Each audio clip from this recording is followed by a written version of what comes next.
kwa mchezo mzuri, hongera sana kwa man of the match. Asante. Unajisikiaje? Najisikia furaha, ni faraja na binafsi mimi ni striker. Kwa hiyo nikifunga najisikia furaha. Pia tumepata ushindi, kwa hiyo nimefurahi zaidi.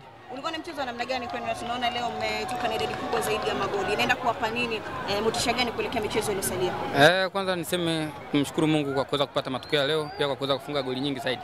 Na ushindi huu unaweza kutupa nguvu kuelekea mchezo wetu wa Kagera Sugar. Naamini kwamba mchezo wa Kagera Sugar utakuwa mkubwa, utakuwa ni mgumu zaidi au ambao tumecheza leo. Kwa sababu hawakuwa na cha kupoteza, lakini wamepambana, ila sisi tumepambana zaidi, tunaweza kupata goli 5 na kuweza kupata pointi 3 hivyo. Naamini mchezo ujao utakuwa mgumu, lakini tutahakikisha kwamba tunaweza kupata pointi 3. Bao lako limewainua mashabiki wa Simba kwa hisia kubwa sana na kuimba Kibu wetu amerudi. Pengine labda wategemee utakuwa muendelezo kwa mechi hizo baki, maana ndio mechi ambazo wanasema za kwako mara zote zinakuwa. Mimi sijarudi, niko pale pale na nitaendelea kuwa hivi nilivyo. Kwa nashukuru Mungu kwamba nimefunga, wamefurahi, nimefurahi hivyo. Basi.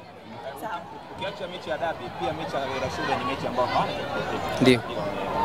Ndio. Tegemea ushindani zaidi ya huu, sababu hao pengine maandalizi yalikuwa sio makubwa kama Kagera Sugar. Kama nilivyotangulia kusema kwamba hizi timu zote mbili ambazo tunacheza nazo Ken Gold hawakuwa na cha kupoteza.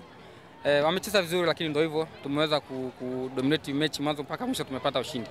Pia mechi ya Kagera Sugar na wenyewe wana timu nzuri, wachezaji wazuri. Haitakuwepo mechi rahisi, itakuwa mechi ngumu, hivyo tutajitahidi, tutapambana kuhakikisha kwamba tunapata. Muhimu ni pointi 3. Sababu ukiangalia tumebaki mechi 2 na hizi mechi 2 ni muhimu zaidi kabisa kuelekea kuchukua ubingwa. Hivyo tuweza kuhakikisha kwamba tunapambana kupata pointi 3. Shukrani. Asante.